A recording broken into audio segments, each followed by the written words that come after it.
Madame, Messieurs, encore une fois, je vais juste faire des petites allusions à des choses parce que franchement, c'est important de les faire et de vous introduire notre travail. Mais sinon, c'est plutôt Vera et son travail qui va vous délecter. Moi, j'ai toujours trouvé quelque chose de très sympathique à Rémi Chaud. Et c'est pourquoi j'ai peut-être trouvé le travail de Vera tellement stimulant. C'est que Rémi Chaud a toujours voulu voyager. Même s'il ne voyageait pas, il a voyagé quand même. Hein. Mais même s'il ne voyageait pas, il a voulu voyager. Il s'est risqué dans des endroits où il ne fallait pas y aller. Il s'est risqué dans des endroits où on disait que ça va pas la peine, ça vaut pas la peine. Et pour moi, quand j'ai vraiment été en contact, grâce à Vera, d'emblée, à ce niveau-là, à ce niveau de compréhension de l'être humain où vraiment on veut savoir plus de l'autre, qui n'est pas notre égal peut-être parce qu'on n'est pas tous égaux. Ça, c'est une vérité absolue. Hein? Mais ce n'est pas pour autant qu'on ne peut pas vivre tous ensemble. Alors là, j'ai commencé à comprendre des choses, j'ai commencé à voir des images, des visages comme il a vu aussi. Et j'étais fascinée par le travail de Vera, qui est une autrice hautement impliquée dans cette interculturalité, dans ce voyage à l'intérieur de soi. Le voyage partout. Quand on parle avec elle, c'est un voyage. Moi, à chaque fois que j'ai parlé avec elle, c'est un voyage. Et donc, d'autant qu'elle me dit, est-ce qu'on peut se retrouver tel jour, et quand je ne peux pas, j'ai un chagrin. Je me dis, il faut absolument que je retrouve Vera parce qu'elle me fait voyager. Et c'est vrai. Et Michaud, c'est un peu pareil. Et je pense qu'ils se sont retrouvés dans ce sens-là.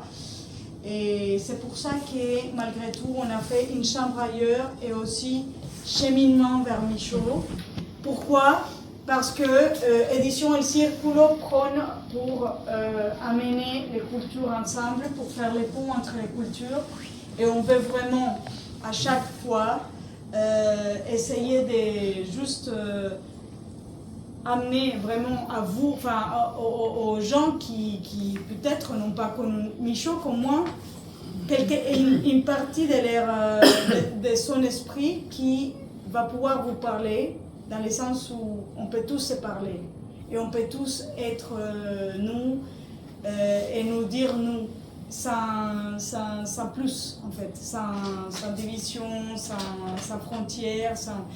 Michaud est une personne qui a voyagé plein de pays, qui a exploré surtout des personnages dans sa vie. Il disait, à chaque fois que je voyage, c'est un défi, ou c'est une provocation au personnage. Et ça, c'est Équateur, hein, c'est son premier livre. Et une provocation à un personnage, c'est les gens magnifiques qu'on a ici, c'est Tanit Noble, c'est Dennis Hirst, c'est Vera Miholovic-Dickman. C'est ça, on a vécu une époque et on veut revivre cette époque parce qu'ils ont fait partie de quelque chose d'incroyable qu'on ne connaît pas ou qu'on a connu, mal connu ou bien connu, mais on veut les reconnaître. Voilà. Je ne sais pas, je lui ai jeté un sort.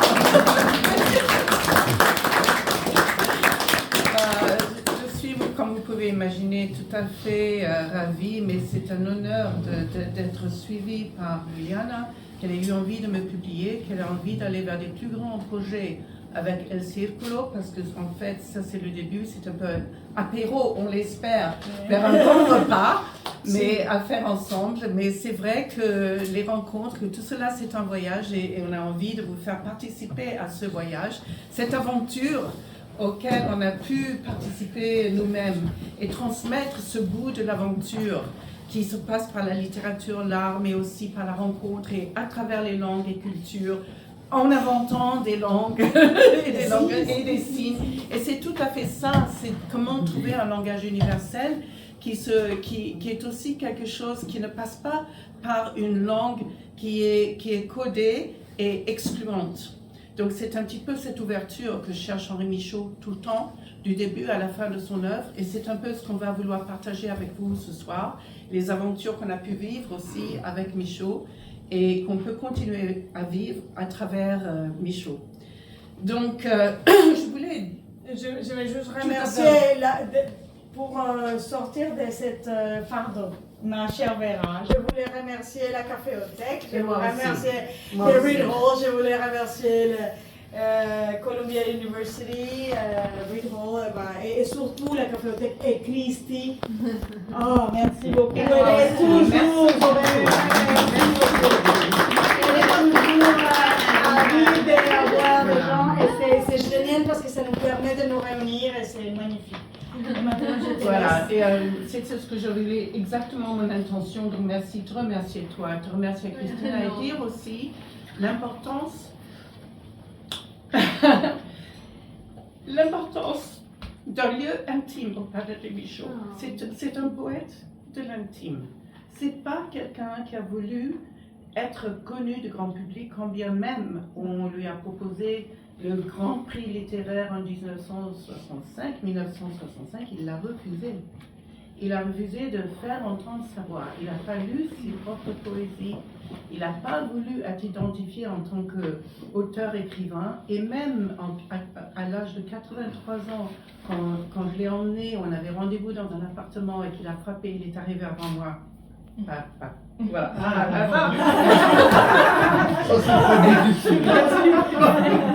Il s'est présenté comme un mauvais écrivain qui s'appelle Henri Michaud. Voyez. Je suis amoureuse. Et il y a 3 volumes de la Pléiade, Henri Michaud. Il n'a jamais voulu de sa vie se voir dans la collection Pléiade, ni dans la collection Poche. Okay. Donc Henri Michaud, c'était quelqu'un qui avait, voilà, qui dans son écriture et dans le partage était très sélectif sur comment il partageait sa réflexion, ce qu'il disait être des moments de lui. Des moments de lui. Il disait, je ne sais pas écrire, il faut que ce soit des moments de moi. Et ben voilà. Donc il y a, on va y venir. Donc il y a entre 400 musées au monde qui ont ses œuvres, qui ont montré ses œuvres, et les 3 volumes de la Pléiade. Il faut dire que pour quelqu'un qui voulait se cacher, il n'a pas réussi, mais il a réussi autre chose. D'accord. Et c'est ce petit voyage, de cette excitation au voyage qu'il a transmis et qu'on a envie de partager, de l'aventure de la vie. Et je voulais dire ce qui est Henri Michaud, je voulais juste citer de la première version quelque chose qui est en français dans cette première édition du livre et qui est en anglais dans la deuxième, parce qu'on avait fait un atelier pour travailler la traduction d'Henri Michaud vers l'anglais et vers la musique, la musicalité de l'œuvre. On a fait ça il y a 2 ans, enfin 2025, aussi avec les ateliers Les Rameaux, dont Brigitte Catala est là avec nous aussi. On a cofondé Les Rameaux, et avec cet atelier d'autres, on a travaillé ensemble la traduction. Mais pour présenter Michaud avec ceux qui sont venus, je me suis dit, parce qu'après tout, qui est Henri Michaud? Et donc très brièvement, donc les écrits et peintures d'Henri Michaud, artiste double, né en Belgique wallonne en 1999, mort à Paris en 1984, naturalisé français 30 ans plus tôt, traverse le XXe siècle et incarne l'aventure d'un homme qui, avec lucidité et folie, se jeta dans tous les chemins de la vie intérieure et créative, allant jusqu'à mettre même son intégrité mentale en jeu dans sa quête de la connaissance de soi. Sa recherche, de par sa nature même, l'emporte au-delà de toute classification, là où les genres et les catégories littéraires ou artistiques ne s'appliquent plus vraiment. Je pense que je m'arrête là pour l'instant. J'en ai dit assez pour le moment. Vous pouvez lire plus en français ou en anglais dans la nouvelle version. Et de toute façon, il y a beaucoup de choses pour vous permettre de découvrir Michaud dans ce récit collage, qui est vraiment un collage parce que c'est une carte des aventures, en quelque sorte. Et Juliana m'a dit, mais Vera, on ne te connaît pas, le lecteur peut-être ne te connaît pas, qui es-tu? Est-ce que tu peux te présenter? Je me suis dit, oh, je connais quelqu'un qui a suivi mon chemin depuis le début, qui m'a rencontré en 1976, quand je suis venue en France en tant qu'étudiante, avant de connaître l'œuvre de Michaud, en route pour Tours. Et Dennis Herson, qui est né en Afrique du Sud, qui est né à Cambridge, mais qui a grandi en Afrique du Sud comme moi, et a suivi tout ce cheminement, y compris des aventures avec Henri Michaud. Et je lui ai demandé, comme c'est un écrivain lui-même, publié, c'est un poète lui-même, c'est celui qui a fait connaître les poètes sud-africains en France, qui a coordonné les traductions de poésie. Un des poètes quasi sud-africains de Lesotho est avec nous ce soir aussi. Merci. Et Dennis qui coordonne tout le temps avec Sonia d'autres. Là, il y a le tribu aussi, sud-africain, français, les amis du monde que j'ai connus ici à Paris, des collègues. Et Dennis a choisi de me présenter en anglais, parce que c'est sa langue de préférence, mais vous me connaissez déjà. Donc, je passe la parole à Dennis, qui est publié en anglais dans ce livre qui finalement... mais j'allais d'abord, mais tu veux que je prenne d'abord la parole? Ok, je vais prendre une petite parole avant. Dans ce livre, dans cette nouvelle édition, ce qu'on a pu faire, et il faut que tu trouves une petite place assise.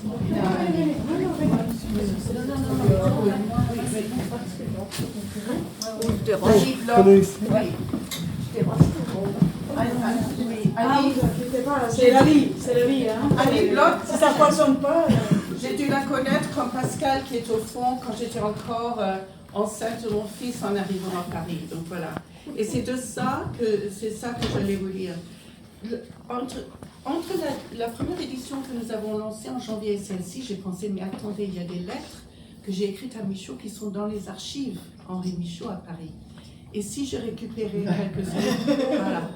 Et j'ai récupéré une lettre pour laquelle j'ai une réponse Michaud, donc dans les deux éditions. On ne va pas vous lire la réponse, mais on comprend tellement mieux la réponse quand on a vu la lettre. Et moi, j'étais étonnée de retrouver cette lettre qui est du 26 juin 1981. On est arrivé à Paris, Mike et moi, mon mari il n'a pas, qui me supporte.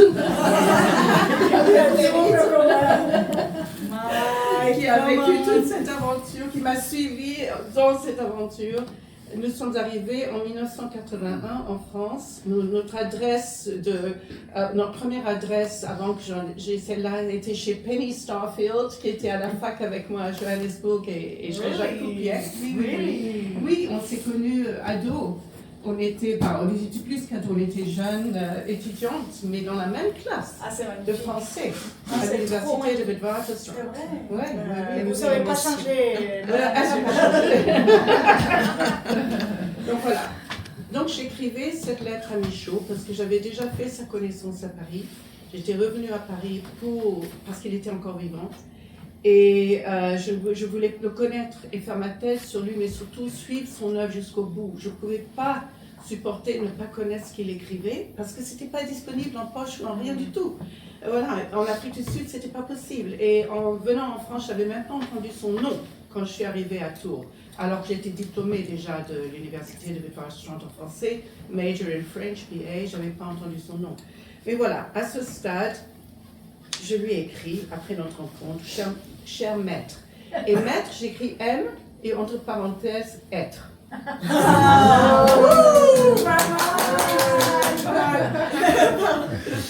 Bon, Pas mal. je vous écris avec beaucoup de retard, si c'est pour vous faire part de la naissance de notre fils, Finn, né le 19 avril, après une retraite de 10 jours. Mais c'est aussi pour vous remercier de m'avoir reçu avec tant d'ouverture et de m'avoir fait partager des moments que je n'oublierai jamais, tant j'étais contente de faire enfin votre connaissance. Ce n'est en effet presque que pour vous, à cause de vous, pour vous connaître que je suis venue en France maintenant.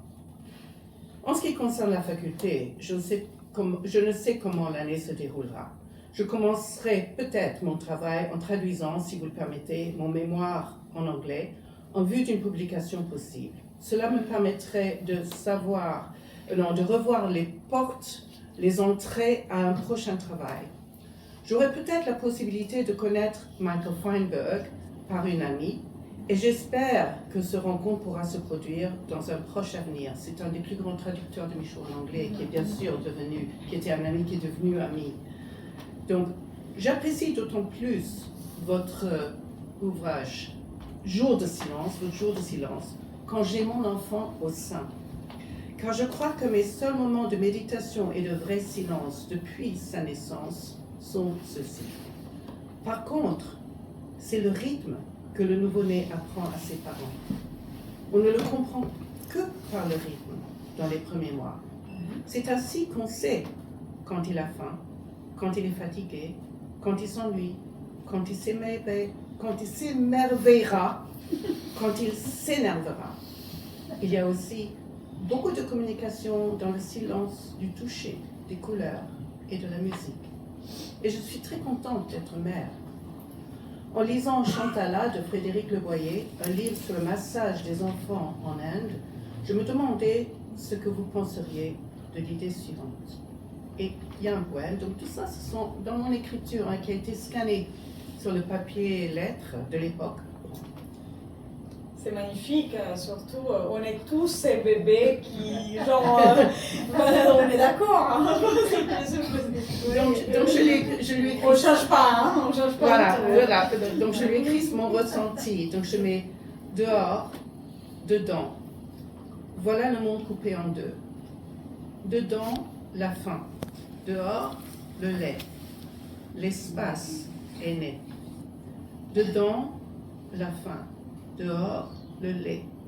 Et entre eux deux, l'absence, l'attente, qui est indicible souffrance et qui s'appelle le temps.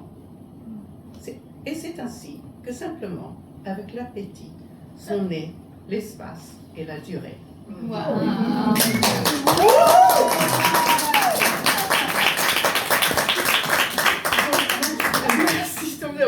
Mais voilà, je suis juste de retrouver cette lettre, c'est la folie. Alors j'ai tout de suite pensé à votre création du personnage A, qui se refuse à toute alimentation. J'ai pensé aussi à vos jours de silence, à vos tentations de renverser notre expérience du temps et de l'espace. L'expérience de l'enfant est véritablement l'expérience de la source. Quand on voit la création, on comprend mieux la dissolution. Pour nous, après je parle pour nous à Paris, chaque jour est une surprise. Chaque jour, nous nous demandons comment cela nous sera-t-il possible de rester encore plus longtemps en France. Mais nous y sommes toujours. Ça, c'est quelques mois après l'arrivée. Et nous avons trouvé, à partir du mois de juillet, un beau studio à 138 rue Mouffetard, dans le 5e. Je mets mon numéro de téléphone. J'espère, cher maître, que vous vous portez toujours bien. Je vous remercie encore du temps et des œuvres que vous m'avez offerts et vous prie de bien vouloir croire à mes sentiments dévoués. Donc ça, c'était la lettre. C'est une lettre auquel il a répondu de façon magnifique, succincte, mais qui est dans les deux éditions. Mais je pense qu'il y a beaucoup plus de sens avec les lettres, avec la lettre. Donc c'est pour ça que j'étais ravie qu'on ait pu récupérer quelques lettres. C'est magnifique. Voilà. Et puis, donc, mais il ne me connaissait pas, il ne savait pas qui j'étais vraiment non plus. On n'avait pas beaucoup échangé, on s'était vu une fois. Et donc, pour dire qui je suis, Dennis, il a écrit avec, bon, c'est un écrivain, donc c'est une magnifique écriture qui me présente en anglais, dans qui je peux être un peu. Et moi, on continuera un peu sur l'âge de Michaud pour citer certaines choses pour que vous ressentiez la force du texte de Michaud du début jusqu'à la fin, sans qu'on fasse les 60 ans quand même. Je ne sais pas si Denis est un très bon écrivain. Moi, je trouve que sa plume est très très aiguë. Mais je trouve que si, il est bon, mais je trouve surtout qu'il perce l'âme, en fait. Je trouve qu'il arrive à quelque chose au-delà. Quand j'ai lu ce qu'il avait écrit sur toi, et surtout c'était comme une rencontre magnifique entre moi et lui. Il ne le sait pas. Donc il est étonné. Je sais qu'il est étonné. Il est espiègle. Mais non, il est magnifique et surtout, il a écrit des choses qui sont tellement justes, mais surtout tellement créatives qu'il faut qu'on les entende. Donc je voulais dire que beaucoup d'entre vous comprennent l'anglais. Bon, on est sur un campus anglophone, même si vous ne comprenez pas, je pense que c'est pas bien grave. Voilà, pour 5 minutes de lecture. Mais notre éditrice a voulu le faire. Ok. Et l'éditrice, elle a relevé le défi de publier un livre multilingue. Qu'elle a bien voulu qu'il y ait plusieurs langues dans le même livre. C'est difficile en France de trouver un éditeur qui veut bien, si c'est pas juste une traduction. Vous voyez? Thank you, Jenna, so much. C'est un défi, mais c'est incroyable parce qu'on veut aussi cette voix qui... Encore une fois, quand j'ai lu Denise, ce n'était pas en français. Je ne les connais pas, mais c'est comme si je l'ai toujours connu. Et c'est ça qui fait... Non mais c'est vrai. Et merci Denise pour cette approche. Alors donc, j'ai écrit ces textes en français pour commencer. Et franchement, j'étais pas du tout content de moi. Ça fait longtemps que je suis en France. Et pourtant, la plasticité de la langue écrite m'échappe tout le temps.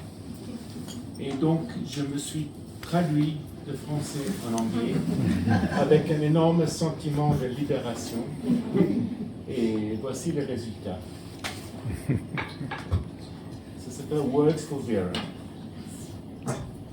Now here I am.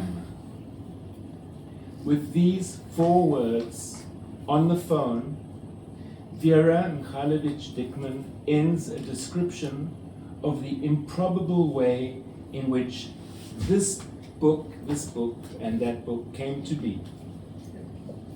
Now here I am, meaning also that she is not likely to stay where she is for long, given the piled plate of activities she has before her, not least among them another book with the Édition El Circulo on art as alchemy in the work of Henri Michaud.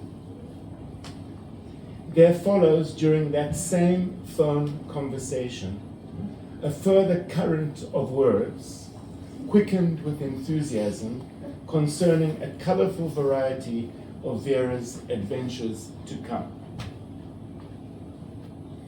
Moi n'est qu'une position d'équilibre, says Michaud in his postface to Plume. I is nothing but a balancing act. He could have been speaking of Vera. How does she manage to maintain her balance, giving the bulging load she bears? That of her past to begin with. Her parents met in 1945 in Paris, in the wake of the Libération, both of them students, unknown to each other until they both missed the last metro one night and walked together to the Cité Universitaire. Not long before that, the woman who was not yet her mother had left behind her the blood-clouded violence of French political repression in Algeria. Her father had fought with the Chetnik army in Yugoslavia against the communists to one side, the Nazis to the other. They married in 1948, the year apartheid became official policy in South Africa. In 1951, that country was to become their home. Vera was born there, daughter to 2 people who had chosen exile, yet was still shaken with their uprooting and what they had been through. How many members of Vera's generation in South Africa were truly aware of the past behind them?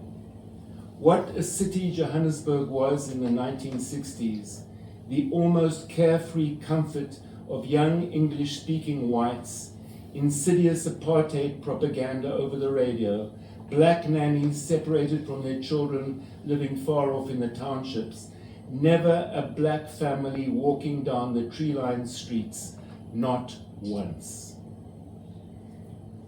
The past, whether European or other, hardly existed for most of those young white people in Johannesburg. They lived in a golden bubble suspended just above the southern end of Africa. How the inhumane politics of the country was barely spoken of at the time in suburban homes. Awareness of what was happening back there came suddenly to those who left. As did Vera, hardly 6 months before the walls of apartheid began cracking, as of the 16th of June, 1976, when the school children of Soweto and then others elsewhere raised up their placards and said no, and were mowed down. Vera, meanwhile, was a student in the French town of Tours, where the work of Henri Michaud erupted in the midst of her days. Not so surprising that it was his book, Mouvement, which provoked this initial shock. 64 pages of Indian ink figures in strange movement, line after line, that could be followed from left to right, like sentences but without words, an alphabet without letters, a score without notes. 64 pages of this, plus a 9-page poem. In it, Michaud speaks of someone, quote, torn away and never sewn back. A moon-swayed man in him flaming gunpowder and festivity, sprung from the movement of others, chaos never straightened out. Breaking beyond oneself, he later called for. A book just right for someone like Vera in her state of dislocation. Despite her French nationality, she was as yet not fully aware of where she had landed. Only then in Tours, as she entered the involuntary solitude that outsiders know, did she begin to see how much her parents' past was restlessly, heavily alive inside her. In the post-phase to Mouvement, Michaud speaks of his figures as making, quote, a new language, turning their back on the verbal, liberators. A propitious beginning for Vera as she immersed herself in the potent poem that was Michaud's work. What elastic energy he generated, distancing himself from the codes of convention, plunging into the depths of the moment. What concentrate of fuel he funneled in order to shift beyond himself.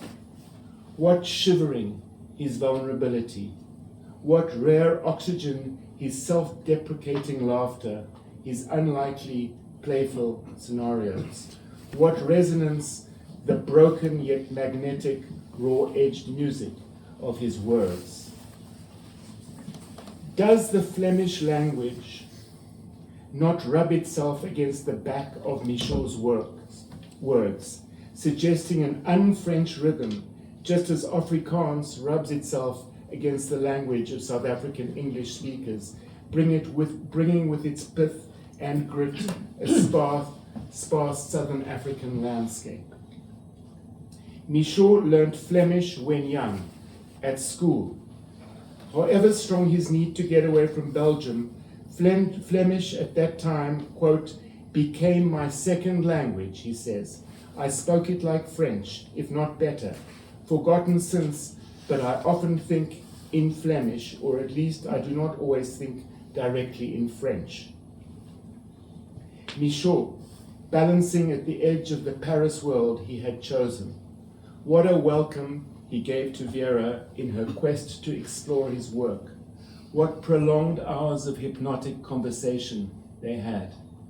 What generosity he showed her. Can you write something to introduce me to the reader, Vera asks him on the phone. And half an hour or more later, interrupting herself, but I'm about to go to my collage class. Collage. Not unlike Michaud's words and images in Mouvement. Collage is Vera's true material, an attempt to align fragments of geography, language, stories, bits of different worlds shifting within her. Collage, bringing her together. After our phone call, she sends me an SMS. quote, I just wanted to say that although I'm always trying to assemble the fragments, I don't feel as if I've had a great fall.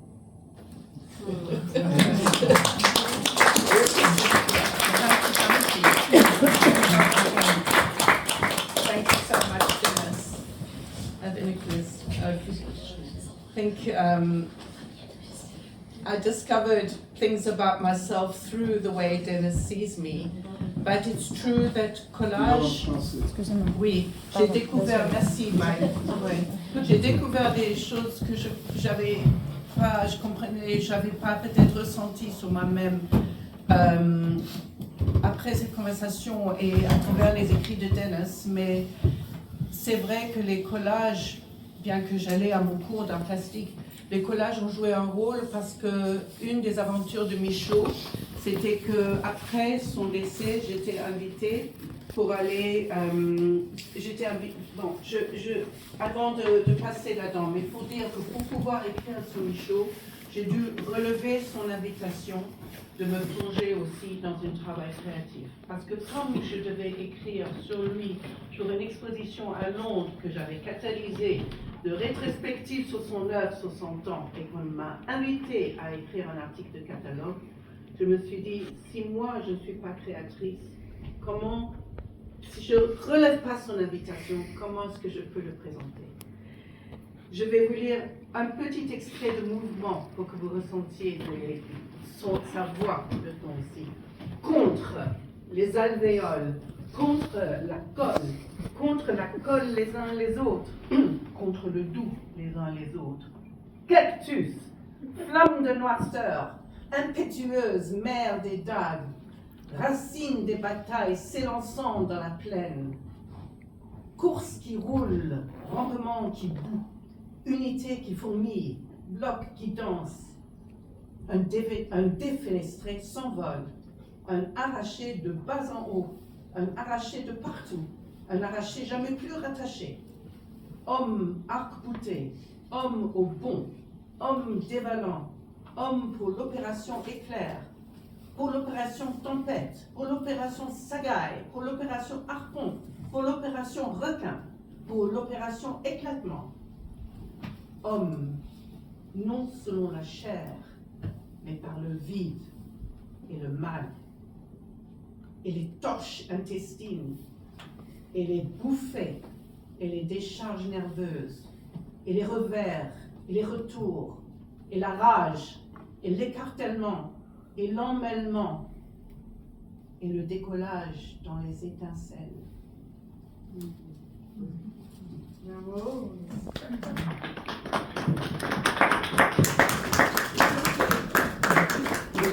Voilà. Un petit extrait de ce poème. On n'arrive pas vers la postface dont Dennis a parlé, que je vous lirai aussi en conclusion. Je pense qu'une partie de ce voyage extraordinaire avec Michaud, je sais que certains vont partir ne le gênez pas, et qui a eu lieu avec Dennis, qui a eu lieu avec Tanit. C'était une rencontre. Alors Michaud, je vous ai dit, c'est l'homme du refus, hein. Donc c'est non. Ils ont sorti un livre entier de ces refus. Okay. Il y a une page où, dans la note en bas de page, okay, il est marqué que Henri Michaud écrit à Vera Mihailovic à propos de son mémoire de maîtrise qu'elle se propose de lui envoyer d'Afrique du Sud où elle vit. Il dit « Je me tiens à l'écart de tout ce qui est universitaire dont je ne sais pas le langage. » Et le 15 septembre, il lui écrira pourtant tout le bien qu'il pense de son mémoire. Je n'en ai pas vu de meilleur. Je n'en ai pas vu de meilleur. Et après, il me met en garde, voilà, son travail, sa lettre. Et l'autre, oui. C'était à Tanit Noble, les ateliers du chaudron. Je suis très émue aussi parce que je regarde ma fille, Sarah, qui a fait du théâtre depuis l'âge de 4-5 ans aux ateliers du chaudron. Donc ce sont aussi des amis, et avec la fille de Brigitte aussi, des amis, Sarah, voilà, qui datent, sont des camarades de voyage. Et Tanit, maintenant je fais excusez-moi. Mais non. Henri Michaud, je vous ai dit, il voulait absolument pas. Il disait non à toutes les lettres pour dire ses poèmes au public, faire du théâtre. Il ne voulait pas savoir, pas du tout. Il ne faisait pas se prendre en photo. Il n'y a que 2 ou 3 photographes qui ont réussi à le prendre en photo avec sa permission. Donc un jour, je savais que Tanit, donc Dennis Hurson est président des ateliers du Chaudron, Tanit Noble est directrice, donc c'est aussi plus de 50 ans d'existence des ateliers du Chaudron. Et un jour, ils me disent qu'ils montent un spectacle à partir des poèmes d'Henri Michaud. Le spectacle s'appelle Corps et graphie à géométrie variable. Et c'est son atelier théâtre-monteur. C'est-à-dire que les acteurs sont des personnes handicapées moteurs, mais gravement handicapées moteurs. Et c'est eux qui ont monté ce spectacle de poèmes d'Henri Michaud. Donc au départ, ils ne veulent pas savoir. Je le rappelle et je lui dis, mais on pourra même venir vous chercher. C'est à Saint-Quentin-en-Yvelines, c'était même pas à Paris, c'était même pas au Chaudron. On pourra venir vous chercher. Il a dit, oui, mais après, il y a des parlottes, etc. Je ne reste pas. Ok, on ira juste voir le spectacle. Il était tellement ému après ce spectacle qu'il s'est senti obligé d'écrire un texte qu'il voulait leur donner. Et avant de leur rendre le texte, il a voulu que moi je donne mon accord sur le texte qu'il avait écrit. Si c'était assez bon pour leur donner. Donc j'étais obligée d'aller chez lui pour relire le texte. Il m'a donné le dactylogramme, après je l'ai, c'est dans le livre. Et après il leur a fait un texte qui est devenu le flyer, tu as quand même un exemple, qui a été publié, qui est devenu donc un texte qui a circulé au théâtre, qui est devenu le flyer du spectacle. C'est Dennis qui est en statue là. Voilà, qui est ça. Et puis qui a été repris dans le volume numéro 3 des œuvres complètes de la Pléiade, y compris avec les textes et avec les notes et variantes. Donc, même ce petit texte, il a eu un voyage. Mais je pense que plus que ça, Michaud est retourné donc à Paris, à la cartoucherie de Vincennes, avec des amis dont Chris Marker, pour Pierre Alechinsky. Enfin, je ne sais pas si Alechinsky est venu, ce soir-là, Céline, non. Mais de toute façon, il est retourné avec des amis pour qu'ils voient le spectacle, parce que pour eux, pour lui, il n'y avait pas d'acteur qui pouvait mieux jouer ces textes, qui pouvait mieux représenter cette souffrance, mais que lui, il arrivait à décrire de l'intérieur, mais eux, avec tout leur corps, tout leur être. Et puis donc Dennis qui jouait les voix de Tanit et Dennis qui reprenaient leur voix pour dire les poèmes de Michaud. Et je pense que l'aventure a continué, et peut-être tu peux dire 2 mots, Tanit, sur une aventure précise que vous avez eue avec Michaud. Là, il y avait cette scène-là, en fait, il y avait donc un acteur qui était replié sur lui-même et on lui lançait des galets. Et lui, il a dit, mais comment est-ce que vous avez su que je me sentais exactement comme ça? Michaud. Michaud, oui. Et donc, et là, je me suis rendu compte, mais en fait, on n'a pas du tout pensé à lui quand on a monté le spectacle, parce que c'était un travail avec des personnes handicapées moteurs. On était 3 acteurs valides et 3 acteurs invalides qui étaient handicapés moteurs de naissance, hein, donc avec des formes très différentes. Il y en avait un qui pouvait marcher, mais à peine. Il y en avait un autre qui ne pouvait pas se tenir debout du tout. Donc on avait renversé, on avait créé un espace qui était à la fois horizontal et vertical. En fait, ça se... Et en fait, vous avez reproduit un espace parce que la scène était blanche et tous les personnages en noir, avec toutes les formes diverses de mouvements et d'expression. Donc ça représentait. Et du coup, on avait travaillé, on avait une matière théâtrale. Et on cherchait des textes on n'avait pas pensé à lui, c'est toi qui à un moment donné a dit mais pourquoi pas des poèmes de Michaud. Et donc on a tout lu, tout relu. Enfin moi j'ai tout relu beaucoup jusqu'à trouver 5 poèmes qui vraiment collaient très très bien avec ce qu'on avait comme matière théâtrale. Et alors quand il est venu, c'est vrai que voilà, c'était un auteur, moi je le connaissais depuis que j'étais enfant, que j'avais lu, quoi. Mais c'était un monument pour moi. Et quand j'ai vu qu'il rentrait dans la salle, j'ai commencé à trembler. J'avais fait la mise en scène, j'étais off, et j'ai commencé à trembler, ma feuille tremblait comme ça. C'était terrible. C'était quelle année tout ça? C'était 83 la première année, donc c'était l'année avant son décès, mais ça a été repris en 84, qui est l'année où il est décédé à la fin de l'année, mais vous l'avez repris en 84. Et alors à l'issue du spectacle, moi j'étais prête à recevoir une plaque. Hein. Je me suis dit, mais quel scandale d'avoir monté une chose pareille. J'avais dit, il va être furieux. J'étais catastrophée. Mais oui. Et puis en fait, non. Non. Il est resté là et puis il nous a fait une très jolie dédicace sur un Oui, tu l'as. Tu peux le lire, il est trop beau. S'il te plaît. Sur le choix de poèmes. Il y avait le choix de poèmes qui vous a offert une petite anthologie de choix de poèmes. Et la dédicace était avec. à ceux et à celles qui, mieux que quiconque, ont su rendre la vie à mes petits récits. Oh là là.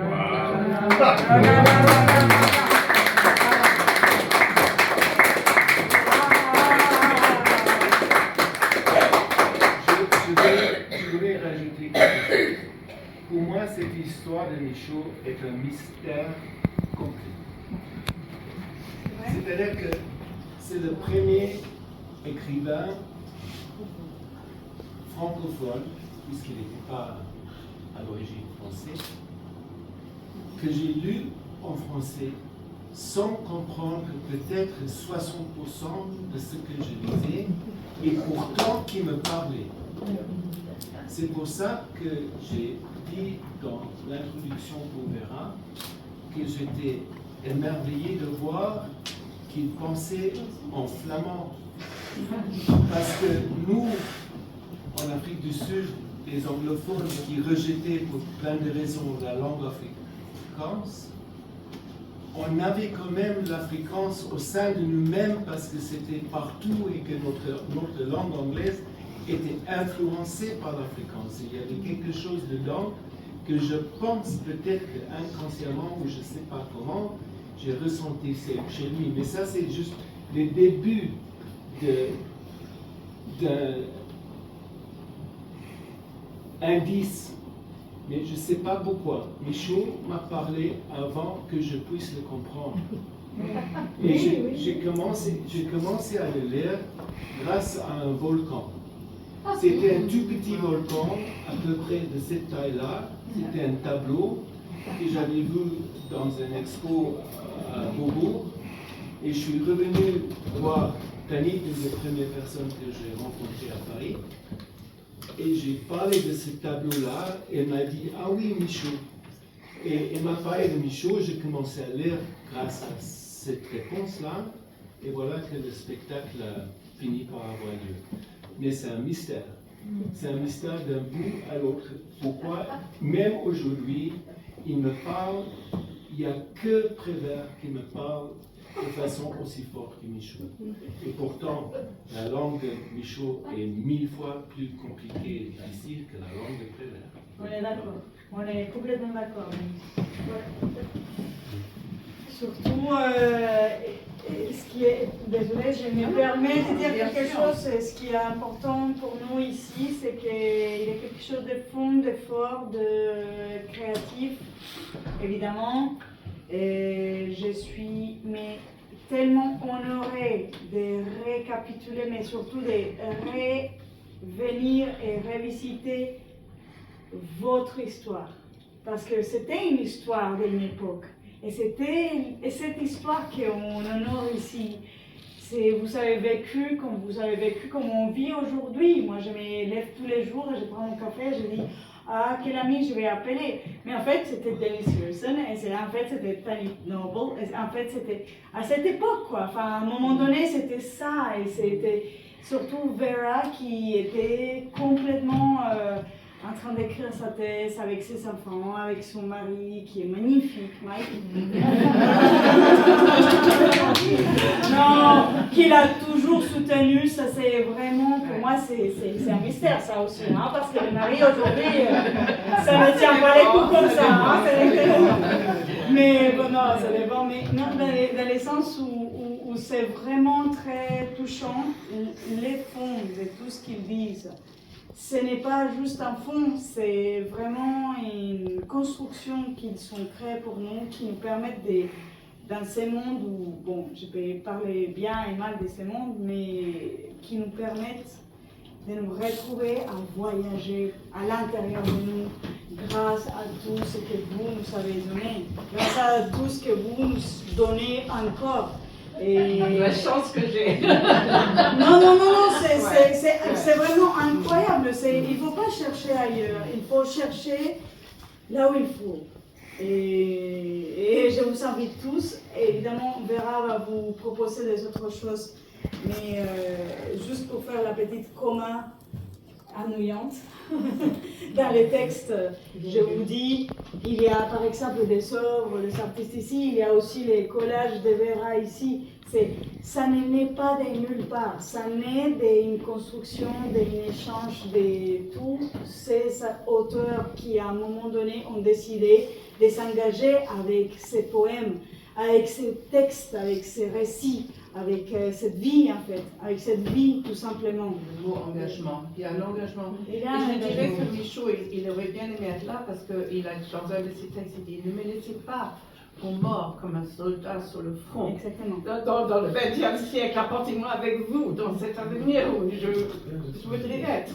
Et je pense que il rêvait quand même d'être avec nous, voir évoluer le siècle et en même temps, et le prochain siècle, et la vitesse, il était aussi fasciné par la vitesse qu'on connaîtrait. En même temps, il a du refus en lui, et ce refus, vous allez l'entendre dans les textes qu'on fera de conclusion, mais je voudrais vous dire juste que après son décès, il y a eu beaucoup d'aventures parce qu'il y a eu la Société des lecteurs Henri Michaud, la publication du bulletin Plume. Donc j'ai participé à ces bulletins aussi. Je pense qu'il y en a eu 13 numéros, mais sur quand même 4 ans régulièrement, des colloques. Et il y a aussi, ils ont publié, Plume a publié justement votre texte également.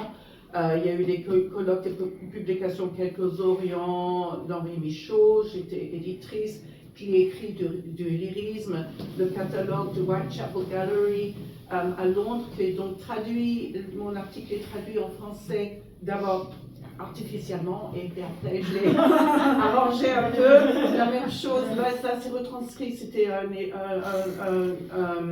galeriste italien qui a voulu, que j'ai connu grâce à la famille de Brigitte, mais qui a voulu aussi faire une exposition Michaud et que j'écrive sur lui, donc j'ai aussi fait cette partie qui est dans le petit livre.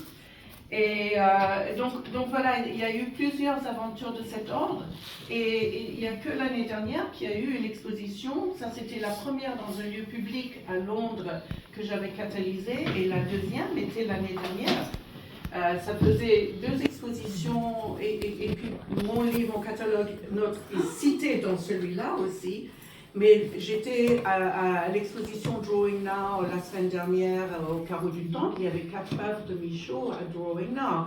C'est-à-dire que Michaud, il est now. Il est toujours now. Il n'est pas du passé, il n'est pas enfermé dans le XXe siècle, pas du tout. Mais surtout parce qu'il y a toi, Vera. Moi, je n'ai pas toute seule. Je peux te dire que sur le terrain, je ne suis pas toute seule, mais je suis une des visiblement très passionnées et très, parce que voilà. Et ce que je voulais dire que donc ce dernier atelier qui a eu lieu, qui était traduire la musicalité, parce qu'on parlait de cette œuvre de Michaud dont tu parles. Que tu comprenais, même en ne comprenant pas. Je pense qu'un des grands secrets, c'est le rythme.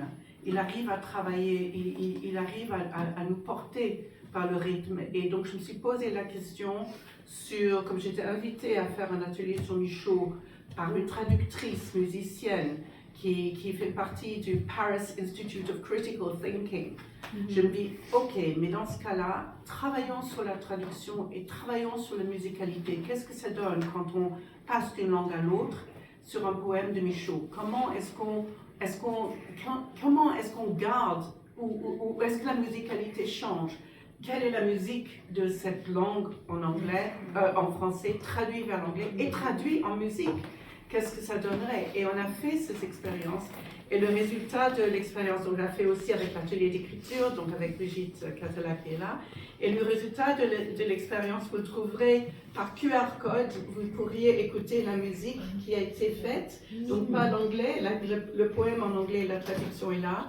Mais la musicalité qui a été faite avec le corps, avec du papier, avec des objets, sur le même texte, ça a été, et puis Nomfundo, qui est la sud-africaine de l'ambassade, mais qui est une amie aussi, qui a participé à cet atelier.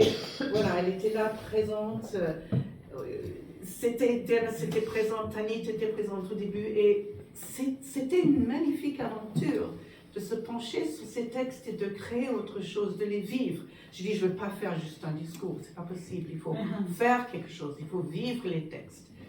Et pour conclure, je vais prendre le tout dernier texte que Michaud a publié, le jour de son 85e anniversaire. Donc son dernier livre, publié de sa naissance, le jour de son anniversaire, 24 mai 1985. Donc ça veut dire quelque chose qu'il voulait dire, qu'il voulait laisser, qui était important pour lui. Et qui est aussi en forme de livre de signes, exactement comme Mouvement. C'est le 4e livre en signes, parce qu'il en a fait 4 qui étaient en signes. Et celui-là, je vais vous lire quelques extraits, et Tanit aussi en écho. Donc, geste plutôt que signe. Départ, éveil, d'autres éveils, par des traits. Approcher, explorer par des traits, attirer par des traits, étaler, altérer par des traits, susciter, ériger, dégager par des traits. Contre les barbelés d'aujourd'hui, contre l'écartelé de demain, sur la terre nouvellement en danger, sur la planète actuellement mise en joue, pour le dépouillement, pour les retournements, pour démanteler, pour déréaliser, surveillant la caldeira. Contre la prédestination, revanche par les traits, afin de s'ouvrir à d'autres rencontres, pour désagglutiner, pour le désétablissement, multiple, surtout pas un, pas ramener à un, pour semer, pour éparpiller, contre les édits de l'écrit, poteau partout à renverser, pour renaissance, offrant de nouveaux hasards, arrachage par les traits, contre le faste, le dépouillement, contre l'emphase, la réduction, retour au pur, au sobre, au stoïque, d'un trait, il fait tout. Il fait hier, il fait les débats, les édifices, les entreprises, les interventions qui agressent, les pétitions qui braillent, la guerre, leur guerre, celle qui vient, énorme, la vraie première, missile tombant des cieux, qu'on n'aura pas le temps de voir. Trait, la durée d'un instant, mettant fin à tout, à jamais, par des traits, et dessine 2 traits. Il met un trait, mais il y a un postface. Parce que même si Michaud voulait essayer de ne plus écrire et voilà, peindre, et les mots, voilà. Et donc je vais vous lire juste la postface, et peut-être Dennis, tu peux lire la dernière postface parce que tu l'as mise en anglais. Tu l'as dit en anglais tout à l'heure et tu pourras la dire en français, la dernière ligne de mouvement. Parce que je voudrais que vous entendiez l'écho entre le premier livre